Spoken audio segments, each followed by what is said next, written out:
welcome to Game Dev London, a podcast about games. I am Ziz, and this is... Phoenix Perry. Yeah! Cool. I guess today is my first ever podcast for Game Dev London. I'm very excited. How about you, Phoenix? It'll be really cool. We've been trying to do this way too long, and I had a host of technical problems last week, so I'm excited that now everything works. All the microphones are on, the screens are on. I feel really official. I'm very excited. I'm really excited to hear more about the stuff that you did, the stuff that you do. Mm-hmm. I really enjoyed seeing your work at Welcome. But before we jump into all of that, why don't you kind of give a bit of an introduction? Sure. Hello, I am Phoenix Perry. I teach at UAL, where I lead a master's in creative computing that I helped author. Same with our undergrad program. I also founded an organization called Code Liberation Foundation, which is interested in figuring out and working with ways to empower women to use technology to tell their own story and really empower them to create objects of play in the world. Beyond that, I also make a ton of art that is big, large, and all about social contact. So right now I'm struggling a little bit. I completely hear you. Being that most of the stuff that I've done is lots of people in one space. Maybe not right. maybe not for the moment. Yeah, I mean, even when I ran Bot Party, not COVID, I had like handy wipes and hand sanitizer, and I had to just constantly clean my interfaces because people would be filthy. Yeah. Yeah, they go outside, they eat a hot dog, they come in and play your video game. That's what happens. Sad days. But yeah, Well, I guess that's so many really cool things. That's so much to be going on with. How did you find yourself here? What drew you to doing all of it?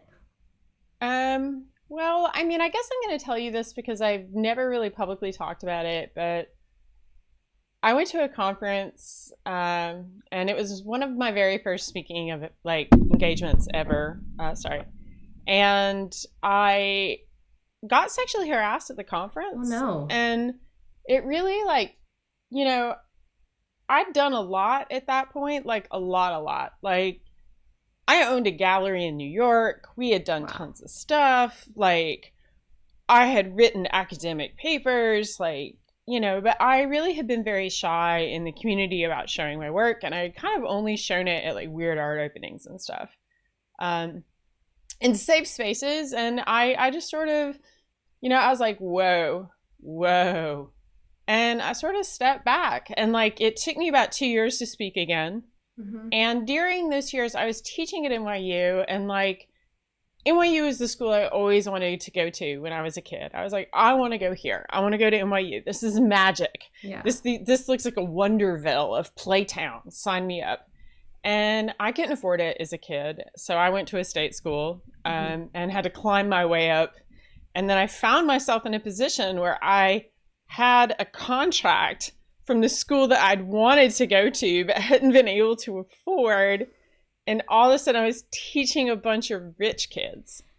And it just really, not that everyone at NYU is rich. I started teaching at the School of Engineering, which is heavily diverse and has about 80%, I think it's something like 60 or 80% scholarships. So I had a free ride through my NYU program that I got into, but I was also teaching at the same time.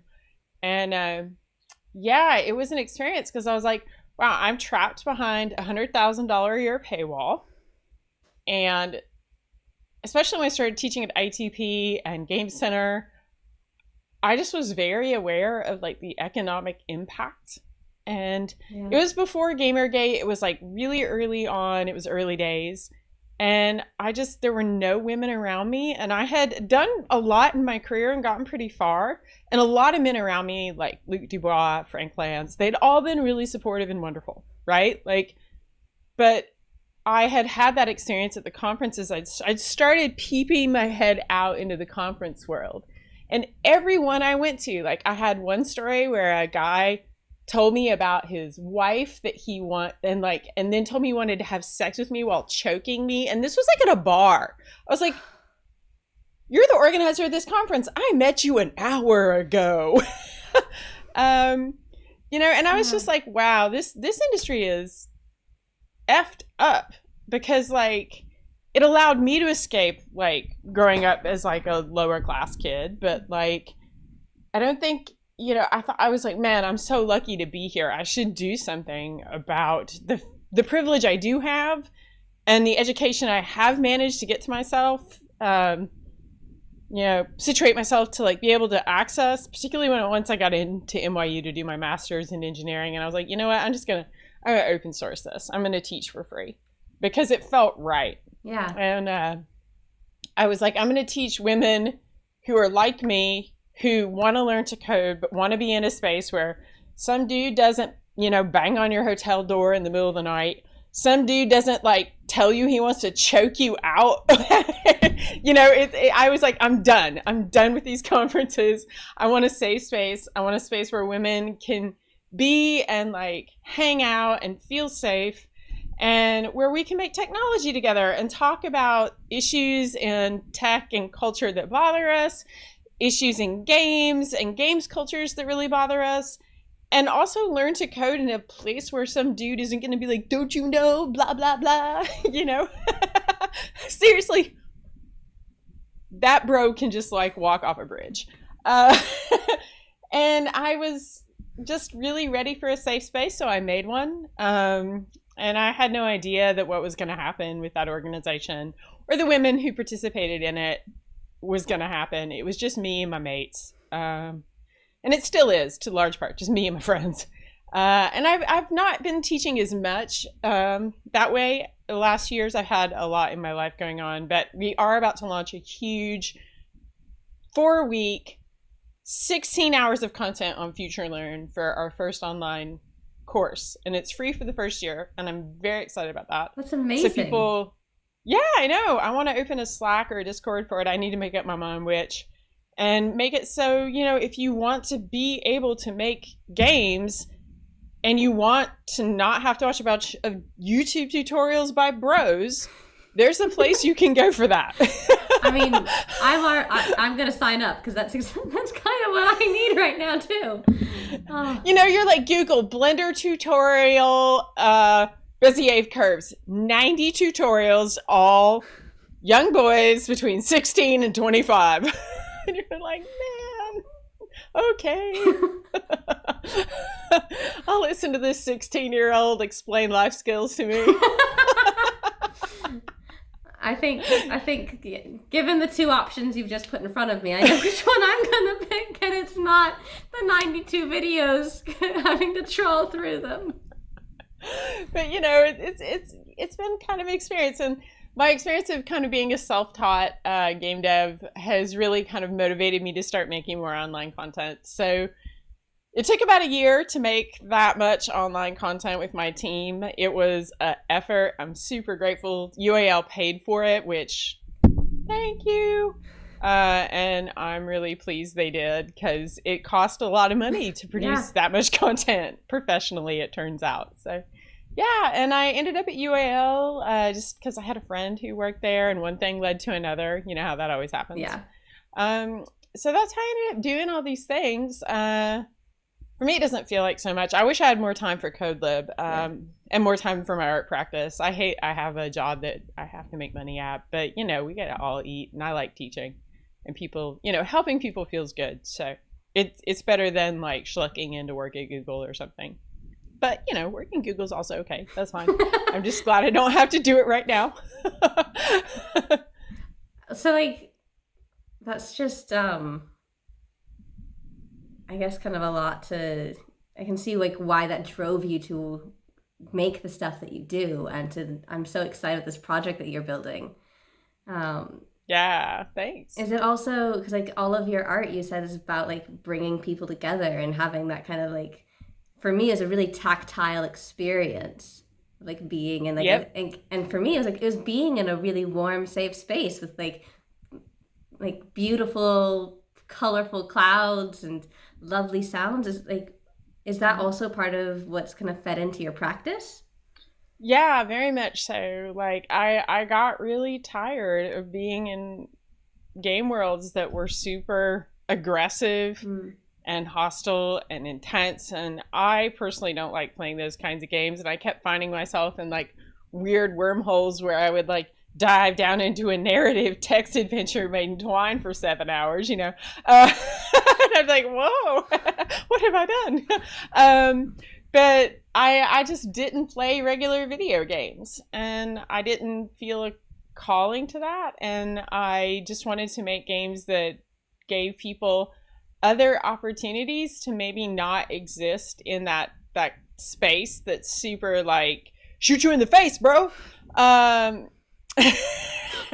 Yep. so that was like a big inspiration. Another inspiration was I played a lot of games as a kid. I was like an avid video game player, and I think I was raised on the school of Atari, which like is amazing, and I still Atari also, I've spoken to women who worked at Atari, and their experience was a hellscape, total trash Mm. fire, as you would expect.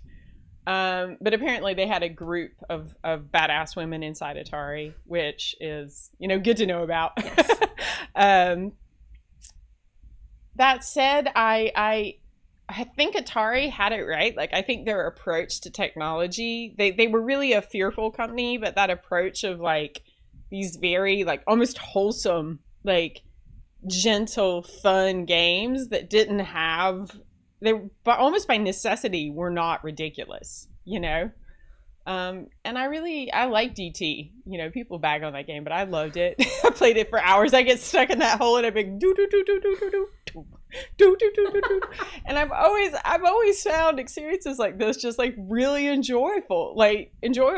And I really was interested in continuing to make games, but then I have a disability I was born with, but it really surfaced majorly. I had an injury in my early 20s, and then it rose up. It was like a dormant thing in my Mm. body that had kind of been there. And like, I remember being like 12 years old, laying on the bed and being like, and not knowing like why the hell that was happening, and I couldn't breathe.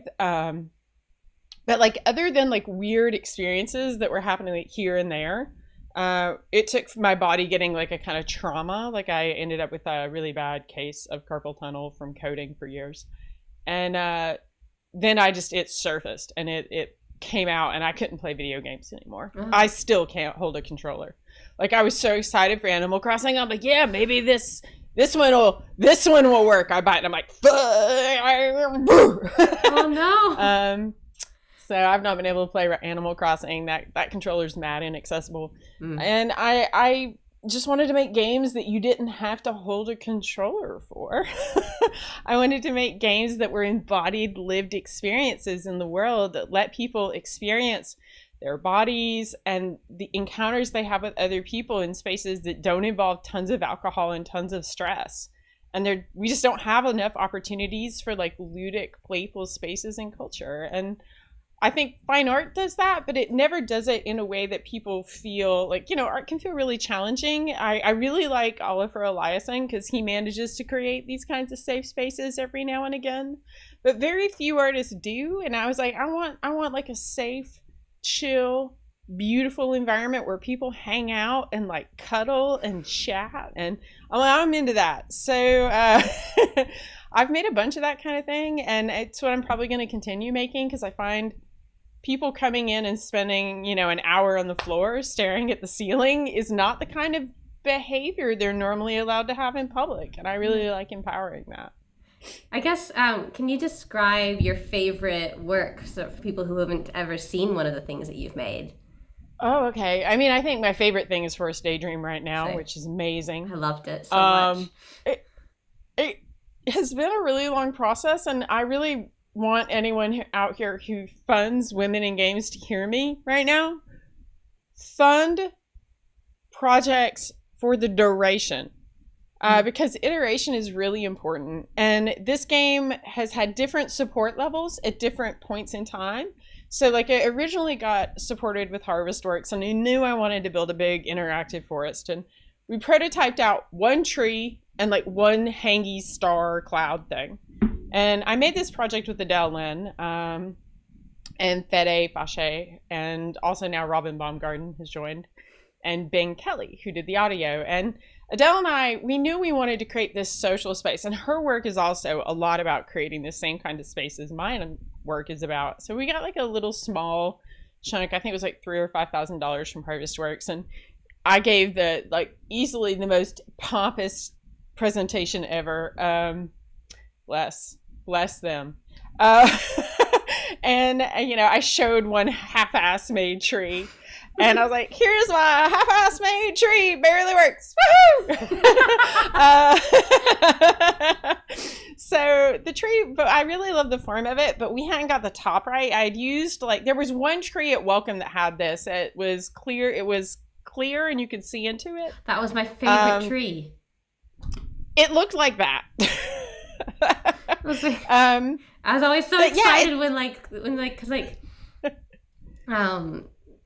because the color changed in different trees, and you had to go and like hit the one that was a different color, and just keep running around the room or calmly walking, however skipping. But whenever I got to that tree, it was the most exciting because it was just so pretty.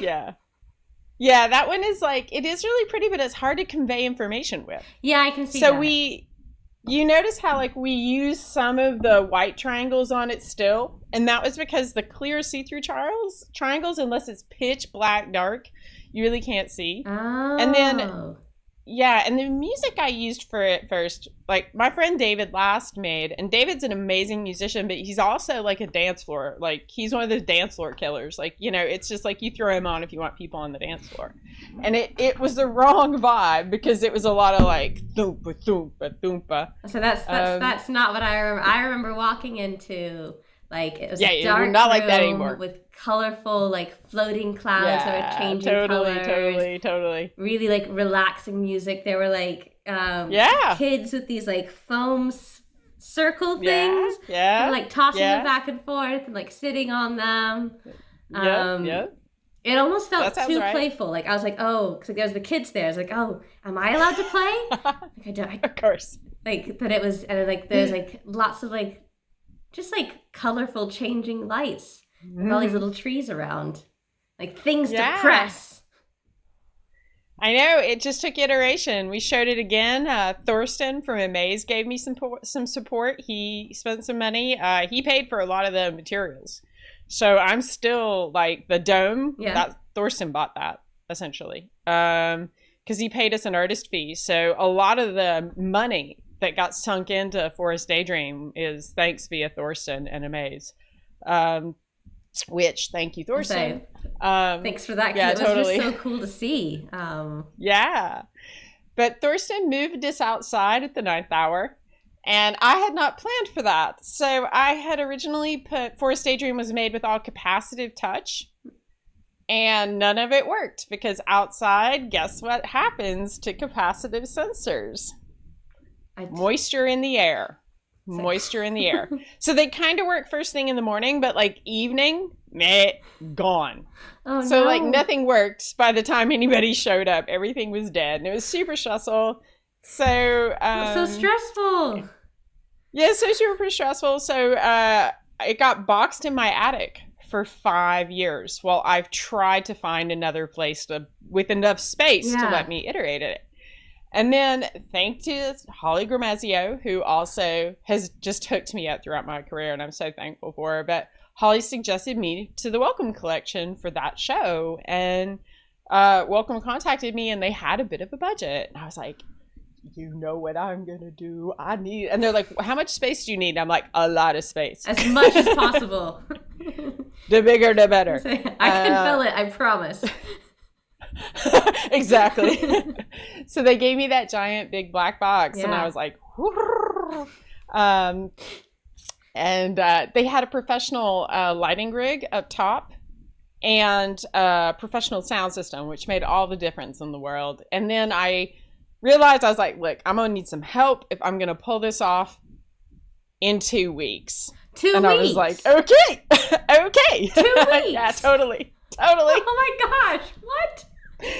So I like write Fed A and I'm like, will you help me? And he's like, you're crazy, but sure. And then I write Robin and I'm like, I got this thing. You wanna come in? And he's like, okay. Everyone assemble right now. Everyone 2 weeks to art. Oh my God, totally. So it was totally Voltron assemble situation. And he wrote 80% of the Unity stuff. And he got 60% done. And the night before, he's like, I got some other thing. And I'm like, what are you doing? He's like, I'm going dancing. And I'm like, oh, Jesus. Oh, He's like, you and your crunch can go out. Yeah, you can go. And I'm like, all right. So he shows up the next morning, and he wraps the code in the museum. I'm like, I love you. You're amazing. Meanwhile, I'm looking at him like, how was the party? I hope it was very good. That's hilarious. Totally. Oh, But he's like, I will not have stress in my life. Fair. He wasn't really paid, so I can't fault that. But I can imagine that was stressful for you. Oh, totally. But yeah, he helped me out, you know, and he really loved working on it. I think he got a lot out of working on the experience too. And he contributed a lot to the game design. The game design was actually a conversation between me and Fede. Oh, really? And that's that was actually, I think, his biggest contribution. The code helped, but I was able to jump in and write a bit of it too at the end. Yeah. And just having him to have a conversation with, he's so good to talk to about game design and stuff. So he just was really awesome. So he had a lot of really good game design ideas for it. So huge props to him for that. He helped me put in a actual functional game. So I had always had the kind of open-ended world space that was super ludic. But he helped me put the structured experience with the trees inside of it was his idea. Oh, really? Yep, that was a Fede. So yeah, he was super super useful and super wonderful to work with. And then I also collaborated with my MSc students. So they came and kicked in a lot to the aesthetic, a lot. Anna, one of my students, she's amazing. She designed the colors of the dome, which I thought were super beautiful. They were very beautiful. And she also designed the buttons. The clouds got fabricated by two more of my students, Eileen and Weishuan.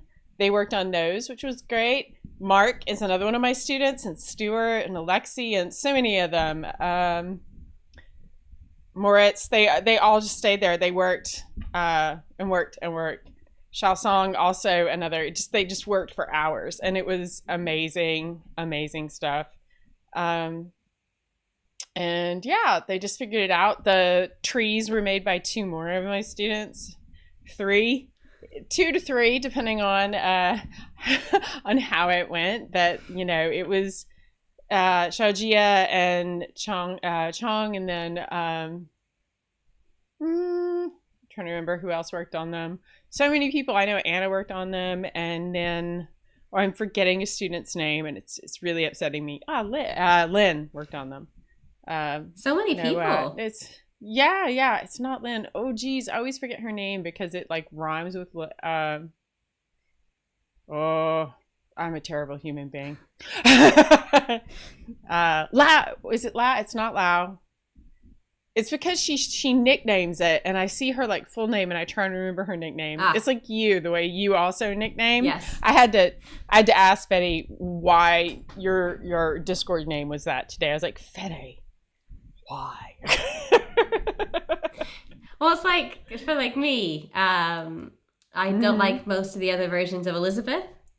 And then it got shortened to Ziz one day. I was like, it's perfect. And so I've kind of like held on to that for like everything, just to mostly to stop people giving other nicknames. But that's fair. So yeah, I mean, it was amazing. UAL, like I have all these great students that are interested in creative coding.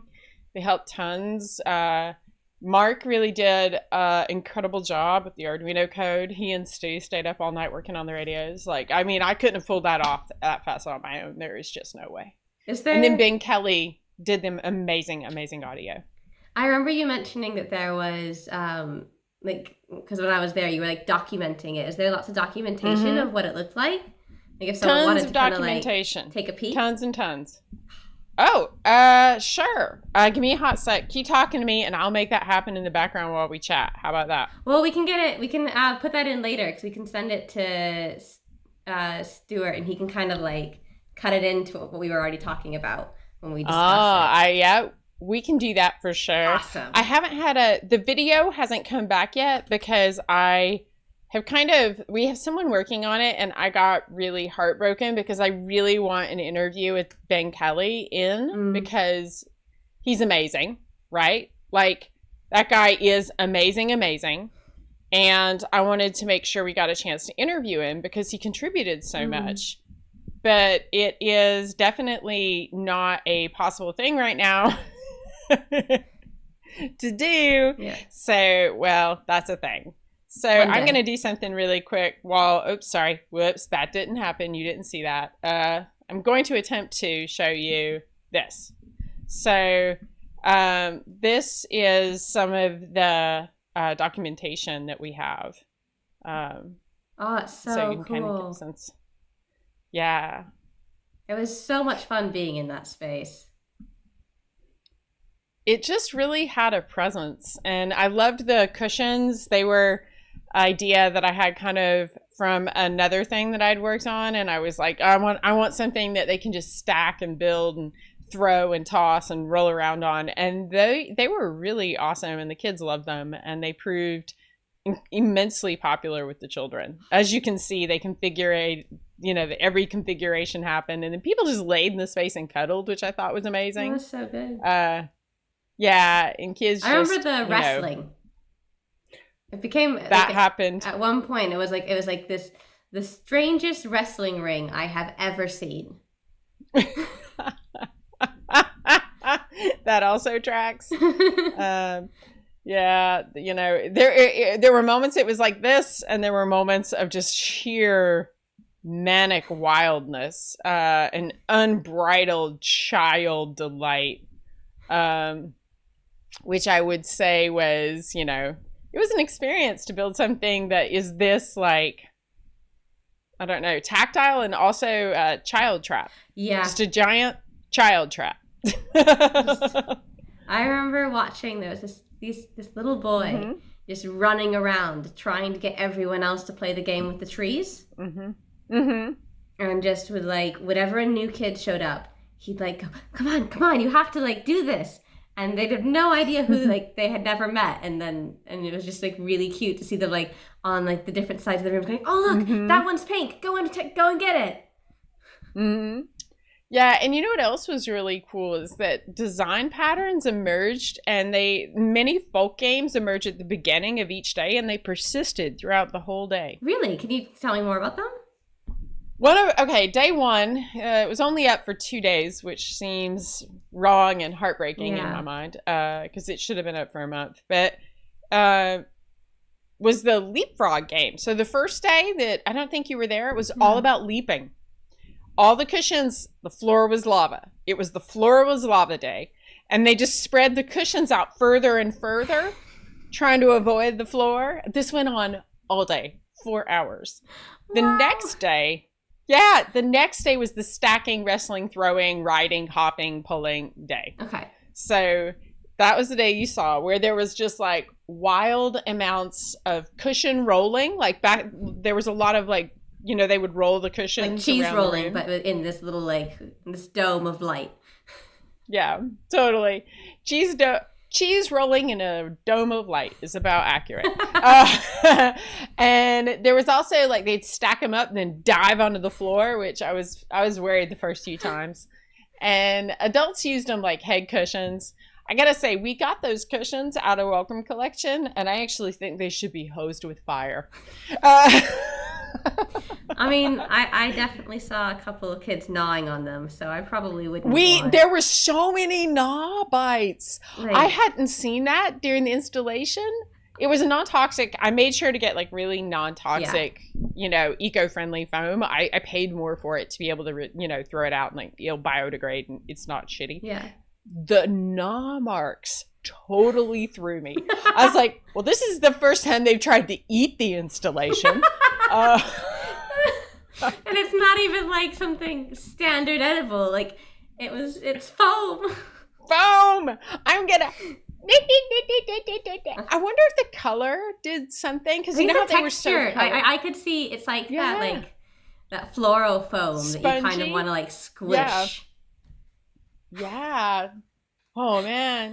No, it was all it was so funny because it was all reclaimed foam. So it was like fully recycled. I could not. They were like So Phoenix, can you tell me about like one of the greatest risks to your games, aka people eating your installation? Well, there's that. I've decided that there are 3 forces of destruction in the universe, and they go in this order. Okay. Squirrels, they're really destructive. Mm-hmm. Squirrels will destroy anything. This is true. Children are a nightmare. The most dangerous and destructive force in the universe. Except for drunk hipsters.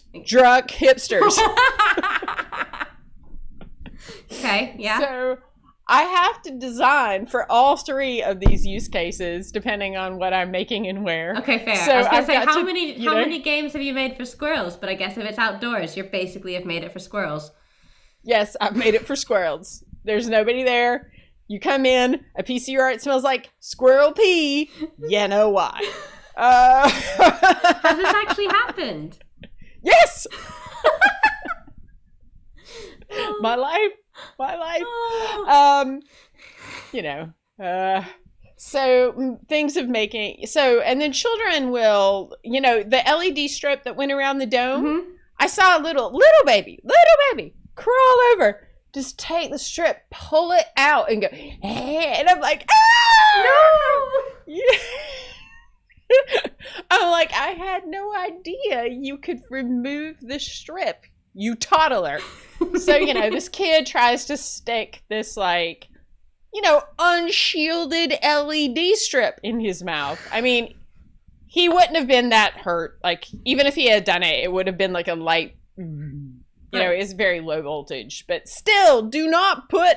So you probably didn't want like that to have like child slobber on it anyway. So it wasn't. I'm more worried about the kid getting electrocuted, but yeah, I mean, and then oh dear, the other first day of my show at Now Play This, a kid walked over and took my installation and pulled the face off. And then, drunk hamsters, man, they'll just throw those controllers on the floor. At least, I guess the kids are doing something creative with it, maybe, or trying to like interact with it. I mean, I don't think you can interact much more fully than eating the installation. So there you go. That's it. Like, but the biggest highest form of flattery. Have they tried to eat it? Have they? They definitely licked it. My last game, the number of times I've seen children lick those bots is countless. Oh. They'll lick those bots. But yeah, letting 3,000, I made another game that was all about holding hands and all about getting people to hold hands in groups. And I let about 3,000 people touch me in about a year. That was probably the most risky thing I've ever made. 3 days of just every 3 minutes another group of people physically touching me at GDC. That was a moment. Yeah. Like at the end of that, I felt like somebody had pulled my soul had been siphoned out of my body. And I was so tired. I can imagine. That sounds exhausting. Yeah. But it's also terrifying. Yeah. Like, you just got to be like, do you want to hold my hand? To like a bunch of strangers. Yeah. So like that was the first time I showed Bot Party was really terrifying. Because I had no idea like if people would do that, you know? Yeah. Like what have been the yeah. reactions to your work? They vary. I've had people scream in anger at me. Really? Oh yeah. I've had people scream in anger. Particularly ones that are coming from a background where they think they should know how a lot of my work doesn't tell you how to play it, right? Like it doesn't come with instructions. It's ludic, it's playful, it's freeform. There are games in there, but you kind of have to discover them. And I was doing a playtest at Now Play This, and I won't ever tell you how to do my games. Like I won't say, you know, I might give you a hint. Yeah. Like, you know, if you're stuck, I might say follow the pink path or something like that, like obtuse or strange, but I won't give you like didactic information. Yeah. And I had given people boxes, and I'd made Bot Party huge. I'd made like big cardboard bots, and I just wrapped conductive tape around them, and people were playing by like laying on the floor and taking their shoes off and touching each other's feet. You know, it was as rumpus as you would expect. And I had a guy walk in after 3 small children had totally successfully played and had a blast. He watched them. He could not work out for the life of him how to play the game. And then when he went to play the game himself, he couldn't figure it out. And the game just kept giving him negative feedback because he kept trying to play it in a way that it didn't want to be played. And he was like, tell me how to play it. I'm like, how do you think it should be played? This is a play test. I'm not here to tell you what to do with the object. You're here as a semi-design participant to like tell me what you think it should do. Why is it failing for you? How do you think it should work? He got so mad at that question. Oh, wow. And I was like, he started screaming at me about like how bad my work was. And he lost his shit. And I guess he was a psychologist. And I thought to myself, man, I'm so glad this guy's not my therapist. So screaming in anger, eating it. What are some other? Eating it. Crying. General like emotional relief. Okay.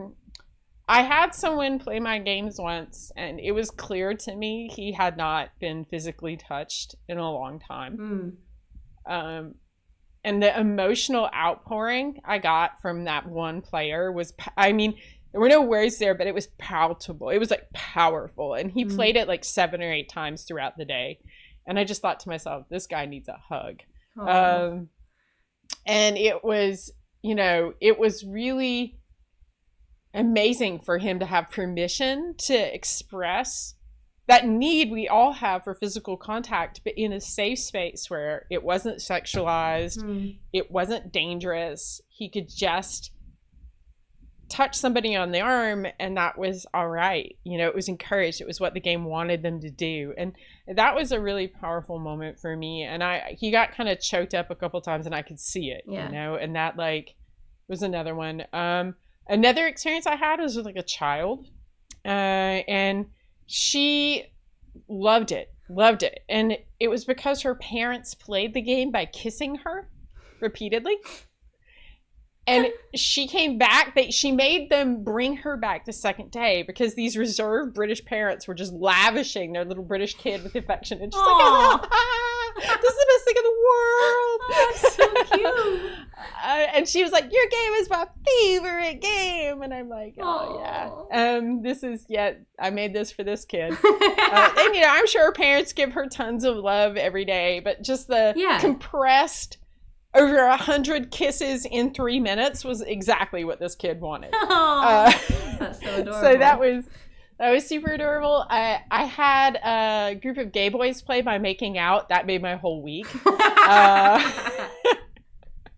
I've seen all kinds of crazy stuff. Let me tell you, it's been a wild ride. And yeah, I guess those are some of the more striking experiences I've had with the public. Yeah. I had one girl really got Bot Party's doing more than just like being this cute fun thing. It's actually proposing a pattern of cognition. It's proposing a way of being in the world and a way of thinking about the people around us, right? Scared to bots. Bot Party is 3 boxes, and inside each box there are 2 LEDs, a button, an accelerometer, but most importantly, there are 2 custom-made sensors on 2 sides of the box. These sensors are able to detect touches between boxes if people hold hands. So, yeah, there you go. I want people to understand that they impact the environment they're within, and that their interactions and their conversations between each other form a collective whole. Like, I think this one is,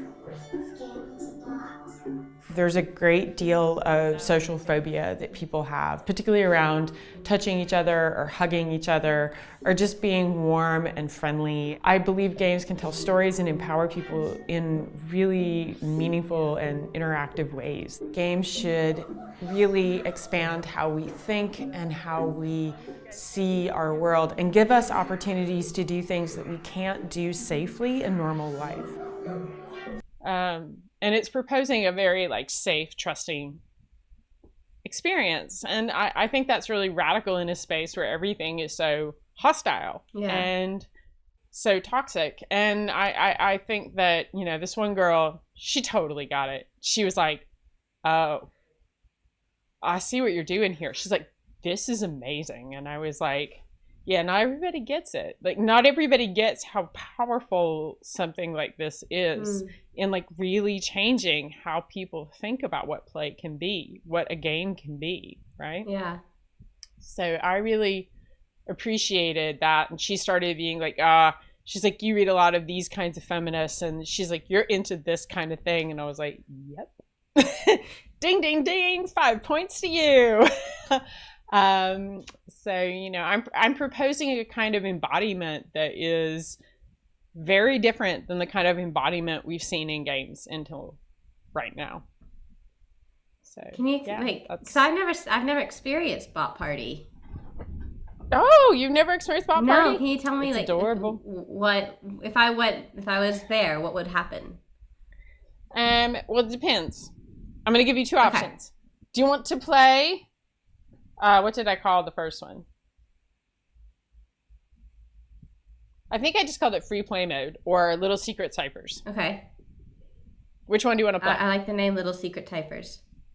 Okay. Little Secret Ciphers, you're in a world, and there are 3 bots, and they've realized that the HI, the human intelligence, is totally broken down.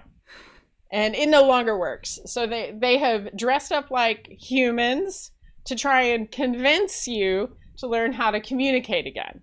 So they're trying to retrain you in human communication patterns. Okay. I buy it. I'm ready. They get you to hold hands in different orders in different groups. And they slowly speed up the rate of data transfer in their network because they're secretly using you to send data across their network. And you've been empowered and or tricked into, working for these little bots. And you just sort of like touch person 1 or person 2, or everybody in the group holds hands, and it just gets more and more manic. It's basically like Simon Says with human bodies and speed. Amazing.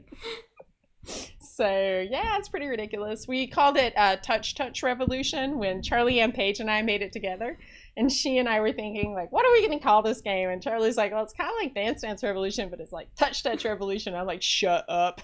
Perfect. Ship it. That's a great title. Oh, I know. So Touch Revolution. But we call it Little Secret Ciphers. Yeah. And then the free play mode I made with Frida Abtan. And it's just this wild, like, strange music landscape that you can play by like just twisting these bots and moving them in space. Yeah. And it's got like sounds embedded, like different touch mechanics. If you twist it one way, it does one thing. If you twist it another, it does another. There's a lot of that kind of thing. So it's got accelerometers in it, so it knows how fast or slow you're moving. Ah, cool. So we match the music to that, and yeah, it's cool. So there's a lot of like just weird free play that happens with that mode. Some people love that mode. Like some people, that's the only mode in the game. So I could see really enjoying that. It feels very like it reminds me a bit of like the kind of stuff I did at kind of like the dance universities, working with like bits of tech and stuff. Mm-hmm. Haven't done that kind of stuff in a while. I guess like It's awesome though. So like everything obviously is different now. So something like Touch Revolution isn't necessarily possible. Have you had like it's entirely fine if not, because I haven't had a chance to really think of anything yet. But have you had a chance to think about what you would want to make for right now?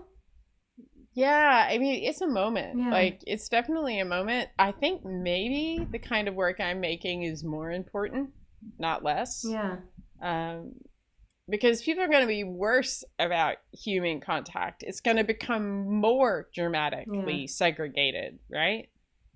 And children play like this with their bodies all the time. It's how they learn. It's how they perceive the world. And cutting that off from ourselves is particularly really dangerous because human touch, like, it increases all of our dopamine levels. It makes us happy.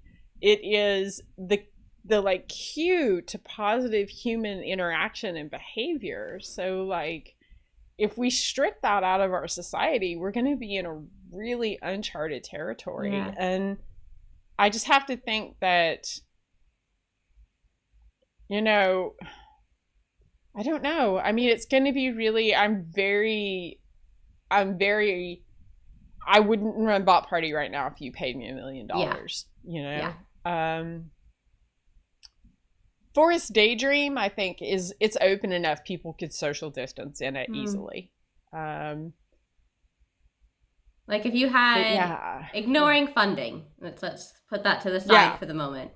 Like, what kind of experience would you want to make for yourself and for like your friends right now? Just a big open room with relaxing music and like calming tones with different levels of engagement, like mapped through the experience, where people could just sort of cluster in small, like, you know, maybe like little mushroom like congregations, and just be together in small spaces. That sounds delightful. Maybe a lot of little domes. I could see the dome like 80 times in like a big field of light. You know? That would make me really happy. And just all of them making sound and making a giant interactive sound space that you moved through. I think that would make me really happy. Like a whole field of domes making noise. I was imagining like taking over a huge field, and then I remembered the squirrels, but that's still okay. Yeah, squirrels ain't gonna do what they're gonna do. And just like squirrel gonna squirrel. Having, because just being outside and having like, how do I move through a space, and having that space become playful sounds like that would be really helpful. Yeah, I think it'd be really therapeutic. A ton of trees, a bunch of domes, a lot of natural tones to bring us back to ourselves.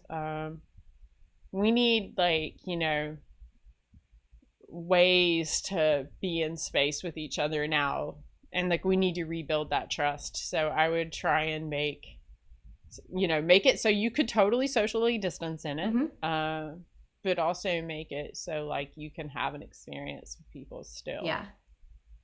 So the sky was the limit. I would want to take over something like, you know, half an acre or an acre of land and just blow it up. That sounds so delightful, I think, is the right word for me right now. Like,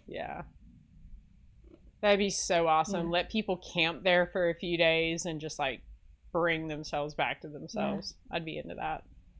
That just sounds so delightful. I would totally want to camp in that space and just like kind of slowly be able to like see more people just at a distance, but like not see people all stressed. Or like that would be really nice. Not having to buy anything, you know, not freaked out because I need a roll of toilet paper. Not a mission, just an experience. I would build something like that, I think.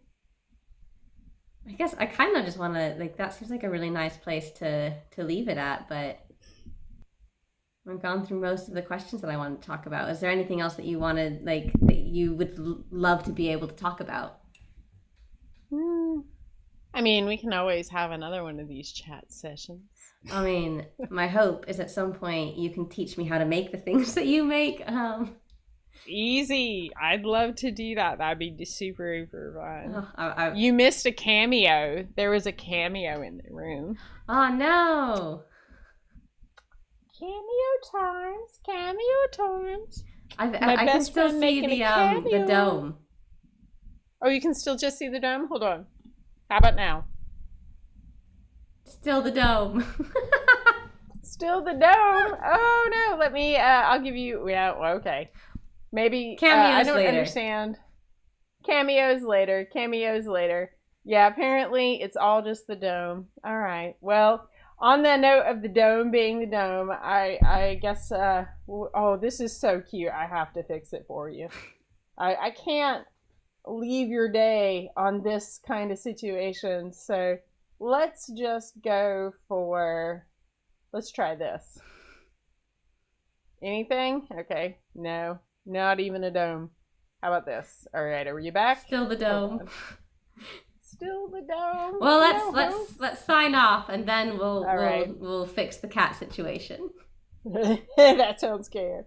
Oh, she's so cute. I feel bad for all of you out there in the world not seeing the adorableness which is this cat. All right. I mean, okay, since you're still recording your video, all of you get to see the cat that I sadly don't get to see. I'm gonna describe her to you. Okay. She loves human contact. She's soft. She's gray. She smells like maple syrup and pee. The last one you lost me on, but the cat's still great.